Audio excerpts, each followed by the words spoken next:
This Week with George Stephanopoulos starts right now. The war grinds on. Now, I always said we can't trust Putin. He's playing games with the United States. 3 weeks after the Trump-Putin summit, Martha Raddatz travels to Ukraine for an ABC News exclusive with the Ukrainian president. We're back in Ukraine, where we sat down with President Zelenskyy and asked him about the possibility of peace, since there has been no sign of it. Still no meeting between you and Putin. He said he will meet if you come to Moscow. He can come to Kyiv. Plus, warning signs. I think you'll see job numbers that are going to be absolutely incredible. The new report shows job growth stalled as tempers flare on Capitol Hill over RFK Jr.'s vaccine skepticism. You have had this job for 8 months, and you don't know the data about whether the vaccine saved lives? That's the problem. And the president's threat to unleash his Department of War on an American city. Selina Wang reports on the fallout, plus analysis from our Powerhouse Roundtable. And this is not a hoax. It's not going to go away. Survivors pressure Congress to release the Epstein files. The days of sweeping this under the rug are over. We, the survivors, say no more. Jay O'Brien reports from Capitol Hill, and Congressman Thomas Massie and Khanna join us exclusively about their bipartisan push for transparency. From ABC News, it's This Week. Here now, George Stephanopoulos. Good morning and welcome to This Week. On Friday, President Trump rebranded the Department of Defense the Department of War. Saturday, he announced the department's first target, an American city. The president's words: "I love the smell of deportations in the morning. Chicago about to find out why it's called the Department of War." A chorus of criticism followed, including this from Illinois Governor J.B. Pritzker. "The President of the United States is threatening to go to war with an American city. This is not a joke. This is not normal." And this chilling threat from President Trump comes after a week of challenges. Friday's weak jobs report. On Capitol Hill, a bipartisan grilling for Health Secretary RFK Jr. and a demand for transparency from Jeffrey Epstein's victims. China's display of diplomatic skill and military force, and Russia's rebuff of another Trump deadline on the war in Ukraine. We're going to cover it all this morning. Senior White House correspondent Selina Wang starts us off.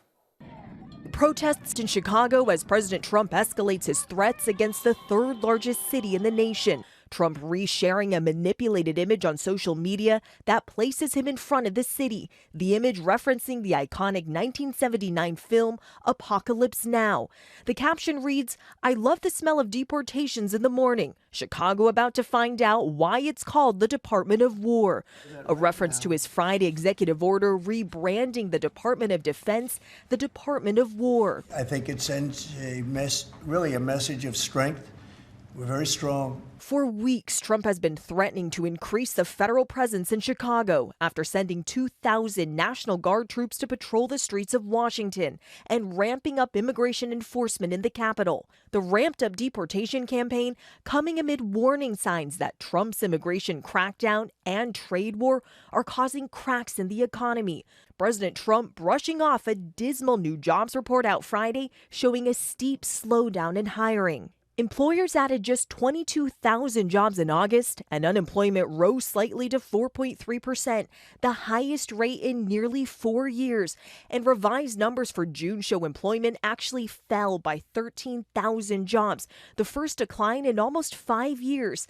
Still, Trump insists his tariffs will revive American manufacturing. And when do these factories start to open up that are being built all over the country? But the numbers tell a different story. 78,000 losses in manufacturing since the start of the year as tariffs drive up the cost of supplies. Meanwhile, Trump's promise to make America healthy again sparking a showdown on Capitol Hill, with HHS Secretary RFK Jr. grilled by senators over COVID vaccine policy. Do you think the vaccine did anything to prevent additional deaths? Again, I would like to see the data and talk about the data. You have had this job for 8 months, and you don't know the data about whether the vaccine saved lives? That hearing devolving into a shouting match. That was your promise. No, I never promised that I was going to recommend products with which there is no indication. That they're going to have to go off-label This is crazy talk. You're just making stuff up. Two Republican senators also sounding the alarm. Senator Bill Cassidy, a physician whose support was key to Kennedy's final confirmation, and Senator John Barrasso, a surgeon and the #2 Republican in the Senate who rarely strays from the party line. If we're going to make America healthy again, we can't allow public health to be undermined. I would say effectively we're denying people vaccine. You're wrong. I pressed the president on Cassidy's warning. Senator Bill Cassidy said effectively we're denying people vaccines. Do you have full confidence in what RFK Jr. is doing? He means very well, and he's got some little different ideas. I like the fact that he's different. And George, turning back to Chicago, Mayor Brandon Johnson is highlighting a decrease in crime in the city as President Trump is threatening a surge in federal enforcement. And on Saturday, Mayor Johnson fired back at President Trump's post, saying that Trump, quote, wants to occupy our city and break our Constitution. But George, the White House is defending the president's post, saying that Democratic leaders are more upset about a post from the president than with crime, and saying that that quote tells you everything you need to know about Democrats' twisted priorities. George? Selina Wang, thanks. Let's bring in the roundtable for more on this. We're joined by former New Jersey Governor Christie, former DNC Chair Donna Brazile, former RNC Chair and Trump White House Chief of Staff Reince Priebus, and USA Today Washington Bureau Chief Susan Page. Donna, let me begin with you. You heard Selina right there give the White House response. Twisted priorities from the Democrats. Oh, there's no question. Look, George, every day we look up and say, where's the affordability? Where is lowering prices? Instead, the president is trying to send in federal troops to Chicago. He's not focused on the economy, which most Americans are worried about. The Democrats are saying to the president loud and clear, we want you to focus on what you ran on, what you promised the American people, and not trying to instigate war in the cities. Chris, if you were a governor right now and the president made a threat like that to one of your cities, what would be your response? Be a fun conversation, George. I'll tell you that. I wouldn't let him do it. And you know, he understands that Washington, D.C. is different than going into Chicago. It's the federal city. It's a much different situation. And if he wanted to come in and try to do that in Newark or Camden or Patterson or Jersey City, there'd be a big fight. And Donna's right. I mean, the American people are tiring of this message because they're given a 42% job approval on the economy, 38% approval on inflation. You've had an average of 27,000 jobs a month for the last 4 months. A year ago, it was 167,000 jobs a month for those 4 months. And most of that spending is coming from the social safety net and healthcare deficit spending that he's presiding over, which he promised he wouldn't do. It's all tariffs, George. The reason why jobs are going down in manufacturing and mining and all over is tariffs. And let's be clear, they're taxes. They're taxes on the American people. Taxes slow down growth. The thing Donald Trump succeeded when Reince was running the White House on was the economy grew. The economy is not growing here. And that's why he's going after the Fed, because he needs someone to blame. Biden's gone. The Democratic Congress is gone. He needs someone to blame. So now it's the Fed. But that's what he should be keeping his eye on the ball on, not fighting with J.B. Pritzker in Chicago. Distraction? Well, first of all, if you look at the underlying the world of this economy, it's very positive. I mean, right now, Donald Trump, under his leadership, added over 500,000 jobs in this country, none of which went to illegal immigrants. All of it went to United States citizens. GDP is at 3.3%, which is strong. Inflation is down to 2%. This week, I had lunch with Scott Bessent and two of the most respected investment bankers in New York. And you know what they said? They weren't partisan guys. They're not Republicans. They're just investment bankers in New York. They said CapEx is about as high as it's ever been, which means capital investments that companies are putting into the economy, which means they see a good future. Labor participation is jumping, which means people are positive. The big beautiful bill is going to kick in. I think the Fed is going to reduce rates by half or 3/4 of a point coming up. I think that one thing for sure, in my experience in the Trump White House and even today with President Trump, if there's one thing that he's not going to miss on is in an economy that runs like a rocket ship. I think this is just the beginning. It's one report. And I think in the future, things are going to get a lot better. 4 reports. No, it's 4 reports. Right? Listen to me. He's averaging 20, AI investment alone. He's averaging 27,000 jobs a month over the last 4 months, and it's not growing. The economy is not growing. The GDP is at 3.3%. People are not Gas hiring. is at its lowest rate that it's been in 5 years. Your investment banker friends can tell you whatever you want. But here's the thing. You know how they vote? Investment bankers aren't the people who decide the economy in this country. It's people who hire other people for jobs. And they're saying, with the uncertainty on tariffs, the uncertainty on the economy, we are not investing. It's not the BS announcements that he makes at the White House when Mark Zuckerberg says, we're going to invest $600 billion, and then turns to Trump on an open mic and says, was that the right number to use? Listen to me. AI alone is investing $400 billion in chips, data centers, services. They wouldn't be doing that if they thought the economy was going to contract. They're doing it for the world, not just for the country. Listen, the only I know you're celebrating this report because it gives you all I'm not celebrating. Why would we celebrate? But the fact of the matter is the Trump economy is doing well and it's going to continue to do well. Let's bring in Susan Page. One of the things that could complicate this is we're coming up against a deadline at the end of the month for possibility of another government shutdown. Which we, I think, are likely to have because Democrats are reluctant to make a deal because they've had their previous deals undermined by the president's unusual, sometimes unprecedented action to not spend money Congress has agreed to appropriate. So we could have a shutdown. A shutdown is not good for the economy. And, you know, you can talk about capital investments and investment bankers. Americans at home care about kitchen table economic issues. And that would be inflation. There are some warning signs there. And jobs. And this latest jobs report, alarming not for August, which showed stalling, for the revision in June, which showed actual negative growth, which we haven't seen, I think, since COVID. Core inflation is actually up, but I want to bring this something else to Donna right here. Democrats face a fair amount of criticism from their ranks over going along with keeping the government open back in the spring. Will they hold the line this time? Look, I think the Democrats are very clear that they want to compromise. They want to work with Republicans in areas where we agree, especially on health care. They're worried about the Affordable Care Act and making sure that those priorities stay strong, especially the ability for people to afford their health care. You might talk to investment bankers, but as someone who goes to the grocery store, and Chris knows I'm famous for talking about the price of eggs and bacon, and of course my favorite cornbread, but I was shocked this week, just the cost of meat. This is football season. I was trying to grill some burgers for the kids, and I needed to call you and maybe get some of the money from those investment bankers. Eggs a year ago were $4.95 a dozen. Today they're $3.60 on average. So eggs are actually over $1. Bacon is still high. Almost $1.40 lower today than they were under your president. Look. Let me just say this. Under Joe Biden, the economy was growing. It was recovering from COVID. Yeah. That's why he got slaughtered in the election. In December, he wasn't on the ballot. In December, we had 323,000 jobs created. We're losing jobs in the manufacturing sector. We're losing jobs in the construction sector. It's because the president has no strategy. I just say this. I think the Democrats need to be careful here. Closing the government is a failure. It's always a failure. And the country says, we send you people down there to run it, not to close it.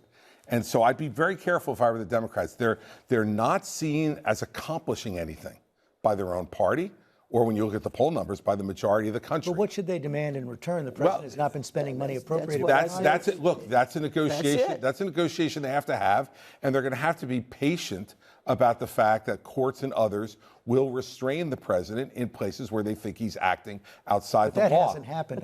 George, I understand, but let me tell you, in politics, when you close the government, you fail. And if the Democrats are the ones mouthing these talking points right now, they're the ones who are going to take the blame for closing. I guess the question is, who is going to get blamed if the government shuts down? Yeah. And in the past, you know, when we had the shutdown with Clinton, the Republicans in Congress got blamed. But Democrats have conflicting forces here. One is the desire to get things done to keep the government open. The other is to stand up to Trump.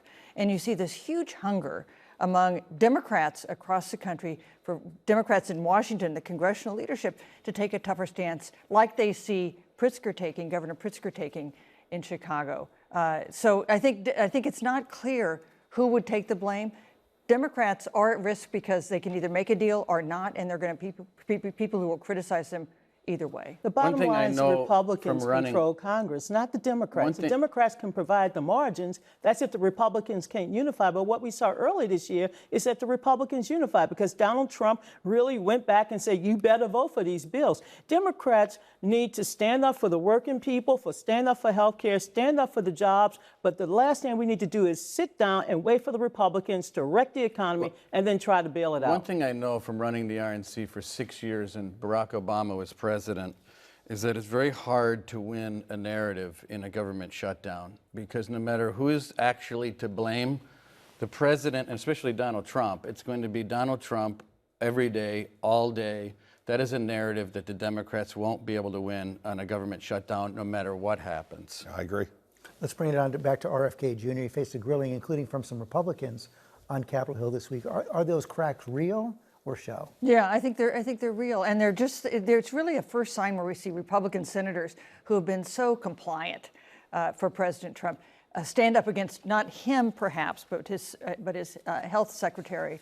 The criticism from Democratic senators, we've heard that before, but the fact that Bill Cassidy and John Barrasso and Tom Tillis were standing up and asking really tough questions, clearly concerned about what's happening with the vaccine regimes in Florida and elsewhere. That was the significant thing about that hearing. The president didn't seem rattled by it. No, because he knows if it gets much worse, he can just can him. And that's what he will do if it gets much worse. I mean, let's face it. You looked at that appearance before Congress, and it just confirms what all of us around this table have known for decades. Robert F. Kennedy Jr. is a foolish man, full of foolish and vapid ideas. And that was on display again this week in front of Congress. And I really don't want to hear about Bill Cassidy because he is a co-conspirator with the President of the United States for putting this wholly unqualified man in charge of 25% of all government spending. Without Cassidy's vote, Robert F. Kennedy Jr. would not be it. And maybe he's feeling some guilt from what he did. But I'll tell you this, the president did this. He knows. The president's smart enough to know RFK Jr. doesn't belong in that job. But after he won, he wanted to show everybody, I can do whatever I want to do because this Senate will be compliant no matter what I do. And I'll put the greatest vaccine and public health denier of the last 20 years in charge of public health in America. It's a human middle finger, George, to everybody who opposed him. Did seem caught up. On the one hand, he wants to brag about Operation Warp Speed on the vaccines. On the other hand, he's promoting a vaccine skeptic. Well, on one hand, for sure, Operation Warp Speed was a marvel, and I think the president deserves a lot of credit for it, but he also had no time to think. They had to move forward at a record pace, and they did it. But where I disagree with Chris is I watched all 3.5 hours of that hearing, and I saw somebody different. I saw a decent, humble, caring guy. I think he's trying to do the right thing. Humble? Yeah, I think he is. And you know what? He's trying to balance the benefits of the COVID shot versus some of the admitted risks that the CDC has put out. After the hearing, that's actually true. So you all know better. I'm just going to listen to what Robert F. Kennedy Jr. has said for 20 years. For 20 years, he has been a vaccine denier. And now what you're seeing around the country is people like Ron DeSantis in Florida saying, let's get rid of all vaccine mandates.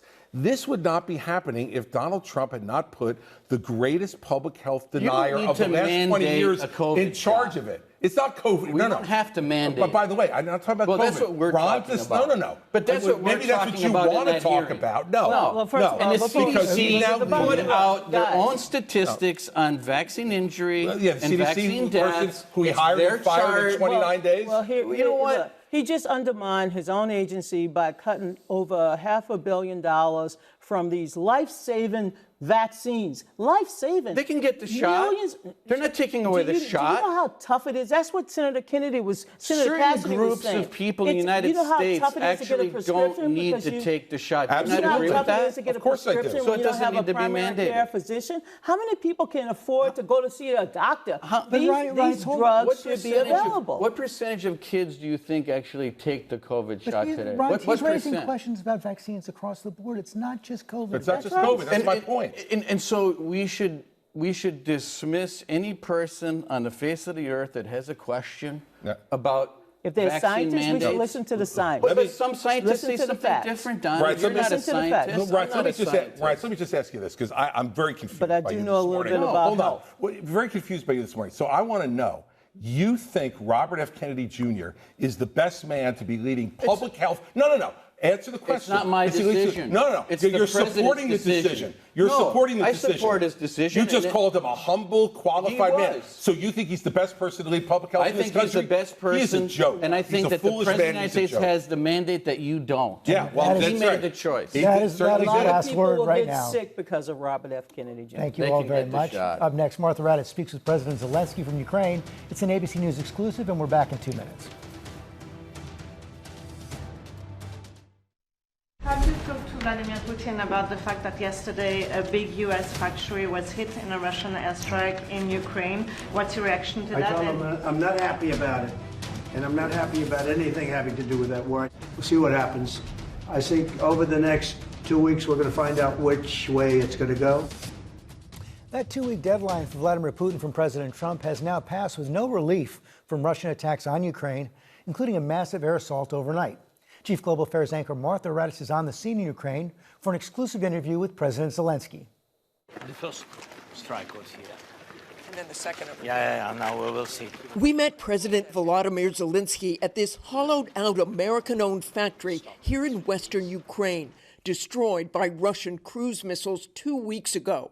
All 600 employees made it to the nearby bunker, but 23 were injured. This American-owned building, do you think Putin targeted this on purpose? I think nobody knows, maybe only God. Yes, but Putin knows what he's doing. Here, 1,000 kilometers, the distance to the front, even a little bit more. Not an area that's usually hit. No. In fact, this region in southwest Ukraine, hundreds and hundreds of miles from the front line, has rarely been hit over the course of the war. The factory produces everyday items from coffee machines to lamps to printer cartridges and is the largest employer in the region. This is conformation. Really, I'm not sure that is dangerous for Russia, second biggest army in the world. President Trump said he wasn't happy with this attack and set a 2-week deadline for Zelenskyy and Putin to meet. Mr. President, you talk about more sanctions and more tariffs and more help from President Trump. And you have told him you think he has the power to do this. And yet the deadlines pass again and again, and another one has passed. We all understand that we need additional pressure on Putin. We need pressure from the United States. And I said that I think that President Trump is right about that. Europeans, I'm very thankful to all the partners, but some of them, they continue buy oil and Russian gas, and this is not fair. To be open and to be clear, it's not fair. So we have to stop buy any kind of energy from Russia, and by the way, anything. Any deals with Russia. We can't have any deals if we want to stop them. The most power has White House, and I really count that President Trump will do it with pressure on Putin. And this is only one way how to stop the killer. You need to take off his weapon. Energy is his weapon. You saw the meeting this week, though, between Modi and Putin and Xi. And President Trump has said that they have gone to the dark side with China.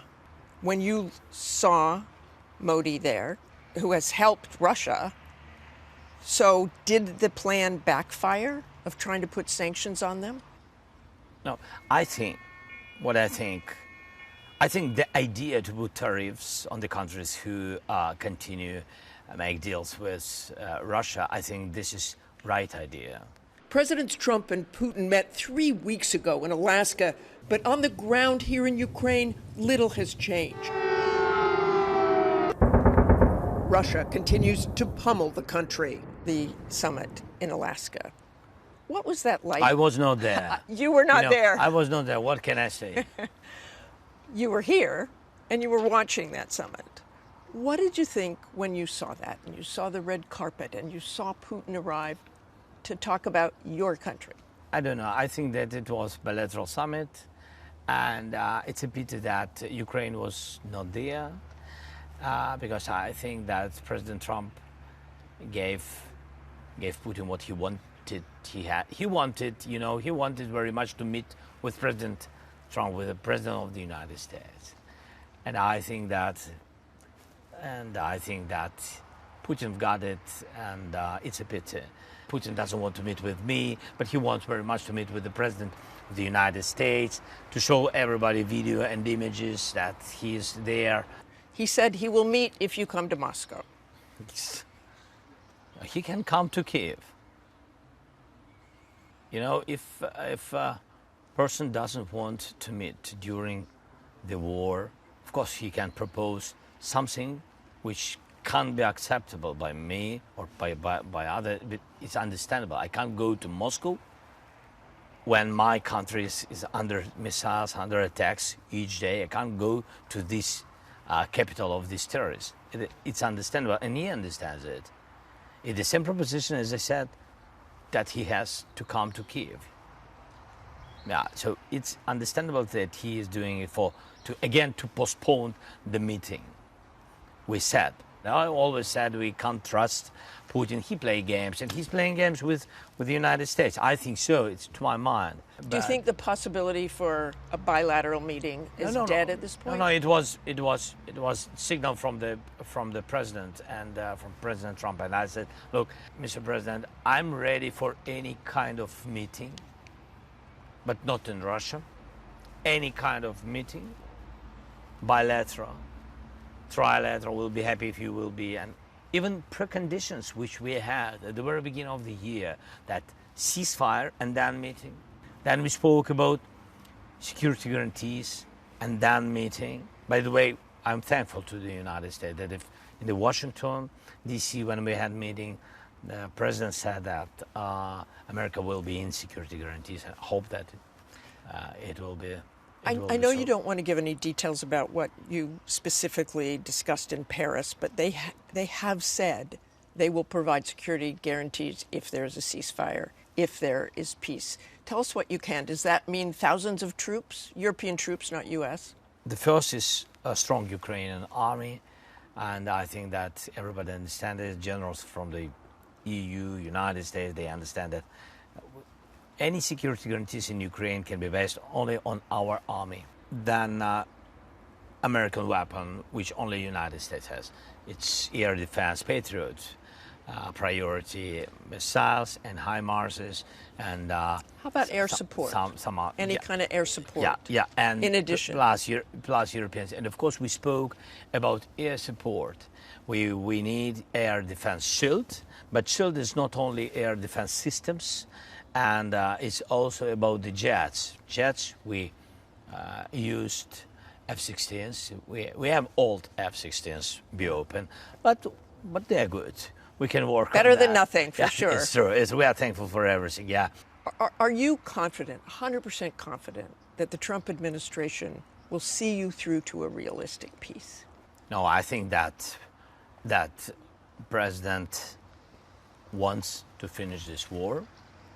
And I think he has all the issues to do it. It's not simple, but if we speak about just and lasting peace, it's important to finish and not to have possibility that to have aggression again in 6 months, in 1 year, in 2 years. It's not only important only to stop the war. Yes, it's very important, but to have a lasting peace, to have a security. What does victory look like in Ukraine? Victory, to my mind, Putin's goal is to occupy Ukraine. This is to destroy us, occupy. And did he occupy it? No. It means that he didn't win. It means that we have Ukraine. But he still wants to win. Yes, but until he didn't occupy us, we win. And I think so, because we have our country. And of course, he understands it very clearly. He wants, of course, to occupy us totally. For him, this victory. And until he can do it, the victory is on our side. Very painful in the war, because a lot of losses. So that's why, for us to survive is a victory, because we are surviving with our identity, with our country, with our independence. And George, of course, President Zelenskyy and Ukraine have suffered tens of thousands of deaths and injuries here. And that attack overnight was the largest air attack since the war began. Sirens sounded across the country, including where we are, sending people to the bunkers. But the attacks were largely in the east and the capital of Kyiv. There were more than 800 armed drone strikes and more than a dozen missile strikes, leaving at least 8 people dead and 59 wounded. Peace here seems a very long way away. George? Thanks to Martha for that. You can see more of our interview in an ABC News Live special, War or Peace, the Zelenskyy interview, tomorrow night on ABC News Live. Up next, the members of Congress leading the fight for the release of the Epstein files. A group of Jeffrey Epstein survivors came to Capitol Hill this week demanding more transparency from the Trump administration, as members of Congress from both parties tried to force the release of the files. Jay O'Brien is tracking the story. On Capitol Hill this week, pressure mounting. I ask you, President Trump and members of Congress, why do we continue to cover up sexual abuse and assault? Who are we covering for? 10 women who say they were victimized by billionaire convicted sex offender Jeffrey Epstein coming together for the first time, tearfully telling their stories and making a public plea for a House vote to release the FBI's Epstein files. Jenna Lisa Jones says she was just 14 years old when Epstein assaulted her in his Palm Beach mansion. I remember crying the entire way home, thinking about how I couldn't ever tell anyone about what actually happened in that house. This guy was so rich and had so many pictures with so many famous people, and no one would have ever believed me if I told them.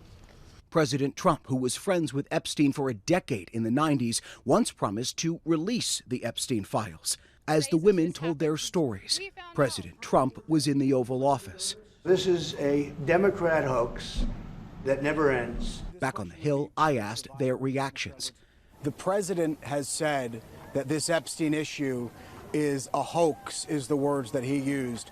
Can we get your reactions to what you think when you hear him say that?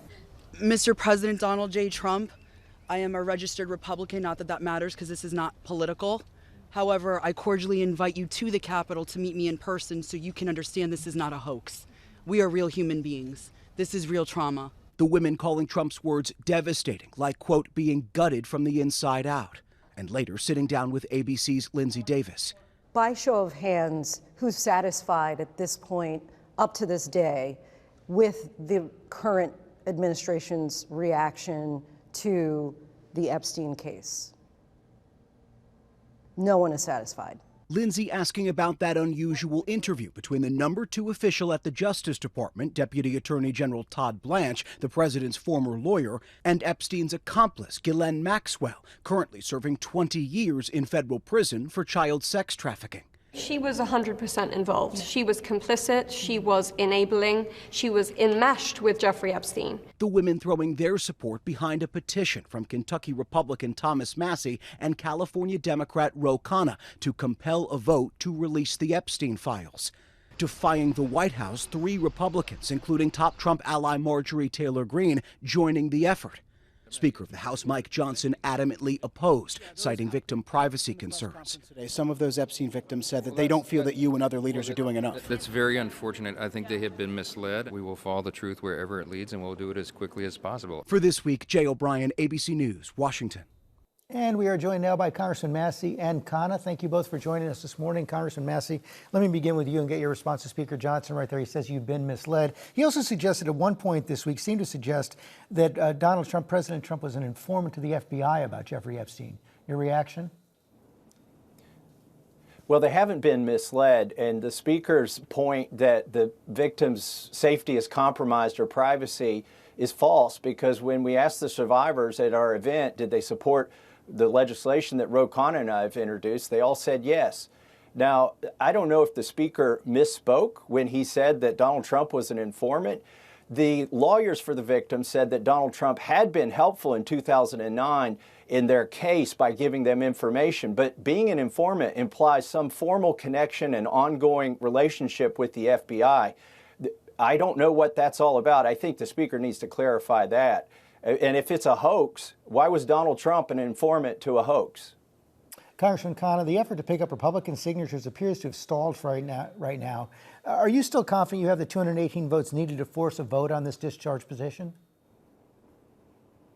We have the 218 votes. 216 already support it. There are 2 vacancies that haven't been reported as much, but 2 Democrats are going to be joining, and they are both committed to signing it. That's going to happen by the end of September. But I want to just say this is not a political issue. This has nothing to do with Donald Trump. This is a moral issue. It's about standing with survivors. It's about protecting children. I admire Congressman Massie's courage. I admire Nancy Mace's courage, Marjorie Taylor Greene's courage, Lauren Boebert's courage. They are standing with survivors. We have the votes. Let's get a vote this month and get the files released. Congressman Massie, even if you pass this through the House, the Senate Republican leader John Thune has made it pretty clear that he's going to block passage in the Senate. Can that be overcome? And if not, has anything been achieved? Well, it's highly irregular for the Senate Majority Leader to talk about legislation that hasn't even passed. But the pressure that's on the House of Representatives right now is going to go to the Senate after this passes the House. I think we're going to get a resounding vote on this, and I think he's going to be under more pressure than he realizes. He should do the right thing. You know, there are some people saying that our effort is redundant, that the House Oversight Committee is doing all the work that needs to be done. If that were true, why would the administration and the establishment be so opposed to doing our legislation? The fact is, it's not redundant. Our legislation is necessary, and Senator Thune should bring it up. Congressman Khanna, the Speaker and President Trump are saying that if the Democrats really cared about this, you would have forced release under President Biden. What's your response to that? First of all, we did in 2019 call for an investigation. I was on the Oversight Committee. Elijah Cummings called for that. Secondly, some of the files were being released by judges under President Biden. You had Pam Bondi and Donald Trump say we're going to release all the files, and not a single Democrat then contradicted them or criticized them. It is only when they said that there's nothing there, that Democrats began to speak up and Republicans began to speak up. But again, this is not something to score political points on Donald Trump. Many of the survivors actually pleaded with him. He could be the president who says, look, I'm the first president releasing these files. No, none of my predecessors did it. When I introduced the resolution, I actually didn't even think that this was a hostile act against him. I thought this would be a bipartisan move, and I've been surprised that he has taken it in that way. Why do you think, Congressman Massie, the president is resisting the release? I think it's going to be embarrassing to some of the billionaires, some of the donors who are politically connected to his campaign. I also think Democrats are going to be implicated in this, Democrat donors. And when you get to the billionaire level, a lot of these folks give to both parties anyway. There are probably intelligence ties to our CIA and maybe to other foreign intelligence, and the American people would be shocked, I think, to know that our intelligence agency was working with a pedophile who was running a sex trafficking ring. So these are the reasons I think that they're resisting this. But we can't avoid justice just to avoid embarrassment for some very powerful men. Congressman Khanna, the Justice Department is controlled by President Trump. It's pretty clear right now. Are you concerned that even if you force the release, there will be some scrubbing of the files? Democrats will be implicated and Republicans won't? It's a concern, but the victim's lawyer, Bradley Edwards, has seen the files, as have many people who are career officials. So if they try to do something that is political, then many other people would call them out on it. You know, you can get away with things, George, if the American people aren't paying attention. The American people are dialed into this. They want to know that as a country we can stand with survivors. The amount of messages I got from women who had been assaulted, who said, thank you for standing up for survivors, was overwhelming. And they want to know that we can protect our children, and they want to know that they're not two Americas, that rich and powerful people are going to be held to account for assaulting underage girls. I hope that this actually brings us together. I mean, the new roll call had Marjorie Taylor Greene and me hugging after an emotional moment. Some people criticized me, but other people said the survivors are actually bringing this country together around fundamental values. Thank you both for your time this morning. Up next, a Middle East negotiator for 3 presidents on the failure of the peace process. We'll be right back. In their new book, veteran diplomat Robert Malley and Mideast analyst Hussein Agha offer a candid assessment of the failures of the Mideast peace process based on their firsthand experience over decades in the region. Tomorrow is Yesterday, Life, Death, and the Pursuit of Peace in Israel-Palestine is out next week. And Robert Malley joins me now. Thanks for coming in. Thanks, George. You know, you've spent your career working on the Israeli-Palestinian process and advisor to 3 American presidents, president of the International Crisis Group. And it appears that the core argument of your book is that nothing must have changed over the last 3 decades. I wish that had been the case. Things change, but for the worse on almost every dimension you look at. The situation on the ground, the feelings between Israelis and Palestinians. You know, I could go through the list, but everything has deteriorated since 1993, when you and I were on the White House lawn watching Yasser Arafat and then the Israeli leaders shake hands on a peace. That appeared to be a moment of change. It turned out not to be the case. Over these 3 decades, was there ever a moment when peace could have been solidified? It's a great question, and we explored in the book. There's always the what ifs. It's hard after all this time when you see so many combinations of Israeli, Palestinian, American leaders to think that at some point there would have been a perfect alignment of the stars. But certainly, I think if with a firmer American hand, we would have been closer today than we are. But the U.S. mixed incompetence, impotence, and complicity, which masqueraded as moralism. You are tough on the United States role, including your own failings over the last 3 decades. What was the biggest mistake? I think the biggest mistake is to continue to speak and speak in ways that were completely divorced from what was happening on the ground. Everything on the ground was moving in the direction that was opposite to a 2-state solution, which is what every American president I served said they wanted to achieve. And they watched as things were moving in one direction, and they spoke as if they were not. And if the U.S. was really committed to a 2-state solution, if it really wanted to make it happen, it had leverage, it had pressure, it had things it could do to force the parties to do what they were not willing to do by themselves. But you argue now that a 2-state solution is basically impossible.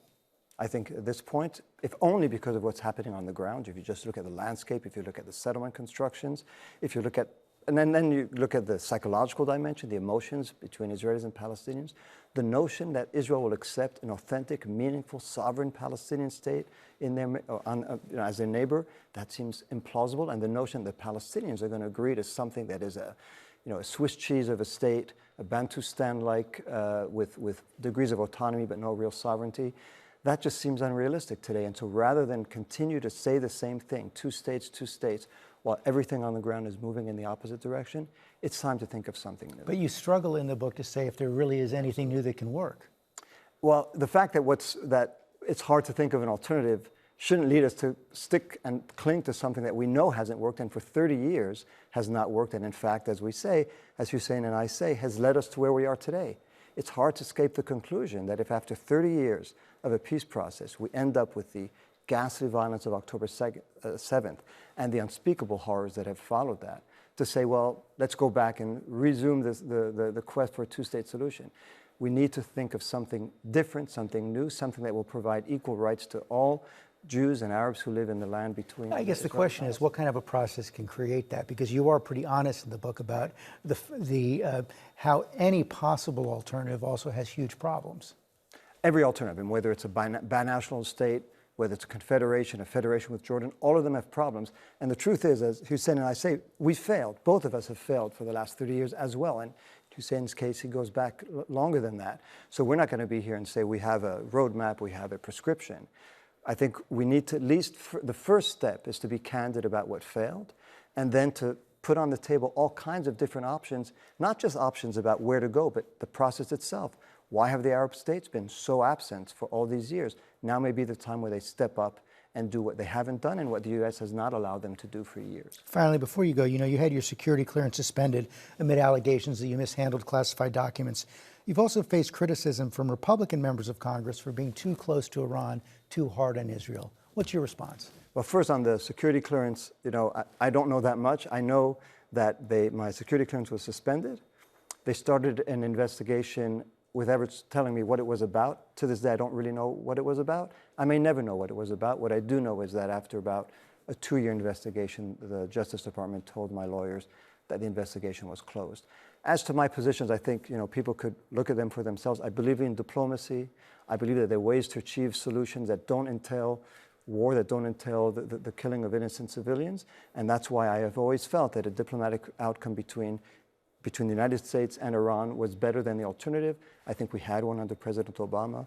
History will judge whether that was better than the alternative course that President Trump took. Thanks very much. Thank you, George. Tomorrow's Yesterday is available for pre-order right now. That is all for us today. Thanks for sharing part of your Sunday with us. Check out World News Tonight, and I'll see you on GMA.